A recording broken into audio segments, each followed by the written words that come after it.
Eh bien, bonjour à tous. Voilà déjà un an que je suis au guidon de cette CB650R. Et bien sûr, au bout d'un an, on a beaucoup plus une meilleure vision des qualités et des défauts d'une machine. Et donc, l'idée aujourd'hui, c'est de partager ça avec vous. Non pas pour répondre à la question est-ce que la CB650R est une bonne moto ou pas. Je vous le dis tout de suite, c'est une bonne moto. La question par contre, c'est est-ce qu'elle est adaptée à l'usage qui est le vôtre. Donc on va faire un peu un tour de ses caractéristiques principales et l'idée ce sera de répondre à cette question. Allez, c'est parti, on y va. La première chose à savoir sur la bécane, c'est que c'est un roadster que je qualifierais de semi-sportif, c'est-à-dire qu'on est sur quelque chose d'assez confortable, de comment dire, de tolérant par rapport à votre conduite. C'est progressif, c'est pas piégeux du tout. Le châssis est très neutre, le freinage est très bon, la rigidité globale de la bécane est excellente.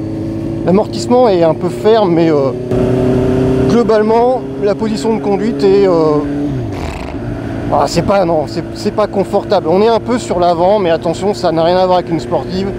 On est un peu sur l'avant, donc c'est pas une bécane qui est faite pour enquiller des bornes, mais ça va. Vous pouvez rouler 1 ou 2 heures, faire quelques dizaines, voire quelques centaines de kilomètres sans avoir les genoux pulvérisés parce qu'ils ont été trop pliés ou mal aux mains. Une des premières choses qu'il faut savoir sur cette moto, c'est que elle consomme quand même pas mal, en particulier en ville. Et donc, d'après moi, si vous faites beaucoup de villes, préparez-vous quand même à une certaine addition au niveau de la consommation de carburant. Et globalement, de par sa position de conduite, qui est, encore une fois, pas sportive du tout, mais on est quand même un peu sur l'avant, de par cette consommation, de par le tempérament moteur, qui est un moteur, alors c'est quelque chose dont j'ai pas encore parlé, mais c'est important, c'est que le moteur est quand même relativement exigeant, d'accord. C'est un 4 cylindres de moyenne cylindrée, ça veut dire que concrètement, si vous voulez les watts, il faut aller les chercher en haut, ça va vous demander un peu de travail. Si vous êtes habitué, ou si vous cherchez des bécanes très coupleuses, qui ont un tempérament un peu de... c'est un peu péjoratif, mais un peu de diesel, oubliez, hein, c'est pas du tout ce qu'il vous faut. C'est une bécane qui exige qu'on aille chercher les watts en haut. Elle est, justement, c'est ce que je disais dans mon premier feedback, elle est très douce en bas, mais et donc les watts sont en haut. Ce qui est bien, ça veut dire qu'on peut la conduire un peu comme on veut. Finalement, on a 2 modes, hein, mais ça veut aussi dire que quand vous commencez à vouloir des watts, il faut aller les chercher. Alors on peut très bien se dire, c'est pas grave, je m'en fous, quand j'ai envie d'être sportif, je la maintiens dans les tours, je suis tout le temps à 9-10 000, et puis comme ça, je peux rouler fort. Oui, quand vous avez décidé de tartiner un peu, oui. Sauf que parfois, vous pouvez vouloir rouler cool, et puis finalement, juste à un instant, pour doubler, par exemple, un groupe de cyclistes, et en admettant que j'ai peu de temps pour le faire, eh bien vous pourriez avoir besoin de watts. Et typiquement, si vous êtes à 90, en 6ème, et que vous voulez reprendre fort pour doubler une voiture sur une voie rapide par exemple, ça donne ça.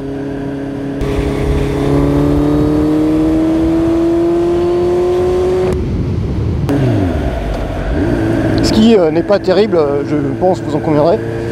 Et c'est suffisant la plupart du temps, mais bon, quand même, hein, voilà, ça va pas vous allonger les bras, c'est clair.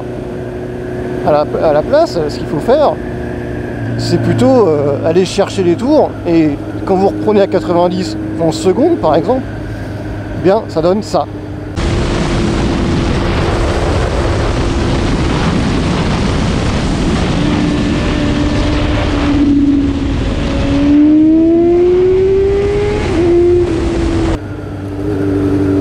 Je pense que vous conviendrez que c'est tout de suite très différent.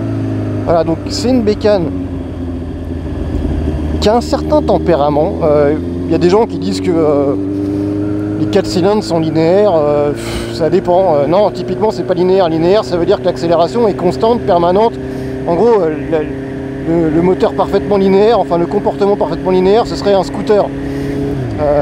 Voilà, typiquement on est tout le temps dans les tours, ça bouge jamais, enfin c'est le truc chiant à mourir quoi. Et là c'est pas linéaire justement, parce que en bas même c'est relativement creux, hein, comme j'ai pu déjà le dire. Et en haut par contre ça devient un peu plus explosif. Je vous renvoie à la limite à des vidéos que j'ai pu faire qui montrent des essais d'accélération ou autres. Et vous verrez que effectivement ça change pas mal. Alors où est-ce que je vais? Ça change pas mal en fonction du régime moteur.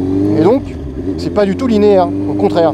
Et c'est d'ailleurs potentiellement un défaut si vous avez besoin d'une bécane qui vous délivre tout le temps la même capacité d'accélération, quel que soit le contexte et quel que soit le régime moteur auquel vous vous trouvez. Donc tout ça en fait, et ce caractère moteur, ça se retrouve voilà, sur l'ensemble de la moto avec une position de conduite qui est légèrement vers avant, donc c'est pas ça vous casse pas les poignets, hein. On n'est pas, encore une fois, on n'est pas sur une sportive, mais bon, c'est un tout petit peu sportif, un tout petit peu agressif. Même chose pour l'amortissement, qui est quand même légèrement ferme et qui d'ailleurs assure je trouve une très belle homogénéité en fait avec le châssis. C'est rigide, ça freine, c'est propre, c'est très propre. Donc finalement, la question qu'il y a derrière et qui compte pour vous, je pense, c'est est-ce que cette bécane, elle est pour moi? Je vais vous répondre, ça dépend de la quantité de ville que vous faites. Si vous faites que de la ville, à mon avis, il y a des motos qui sont plus adaptées que celle-là pour cet usage. Si vous faites du commuting et que vous avez un usage mixte, que vous pouvez vous amuser un peu et que vous ne passez pas votre temps à 30 km/h dans des embouteillages, alors je pense que c'est une bonne bécane. Et vous pourrez... Alors je sais qu'aujourd'hui il y a une mode sur internet ou en général qui dit que en gros si t'as pas 180 bourrins, ta bécane c'est un veau. Ok, bon, après ça dépend de chacun. Moi personnellement je sais que si je prends l'exemple de la dernière Fireblade qui vient de sortir, perso, je sais que je n'ai pas le niveau pour l'exploiter. Voilà, je vous le dis direct, voilà, et je vois pas où je pourrais le faire à part sur un circuit. Le machin qui prend 230 en secondes, je vois même pas ce que j'en ferais quoi. Donc si on redescend un peu sur terre, ouais, déjà les 95 poneys on les sent bien, ils sont bien tout en haut, donc encore une fois ça vous forcera à travailler un peu le moteur et même un peu à jouer de la boîte, hein. Mais on peut déjà bien s'amuser. Donc c'est une bécane à tout faire qui permet de bien s'amuser et à mon avis c'est il y a moyen de plus s'amuser que sur les roadsters de cylindrée comparables, je pense en particulier à des bicylindres. Voilà. Est-ce qu'après c'est mieux qu'une Street Triple? C'est pas le débat, c'est pas le même tarif non plus. Mais c'est une bécane qui permet de s'amuser sans difficulté. Elle s'adresse à des gens qui ne font pas que de la ville, qui ne veulent pas forcément un engin surpuissant, mais attention, encore une fois, hein, ça peut envoyer, ça envoie du bois, hein, donc on peut bien s'amuser, et qui sont peut-être un peu nostalgiques de cette époque des 4 cylindres, qui gueulaient un peu. Alors bon, t'as 12 000, c'est pas non plus, c'est pas une R6, mais voilà, qui nécessitaient un peu de travail. Et aussi avec cette sonorité assez particulière personnellement que moi j'adore. Voilà.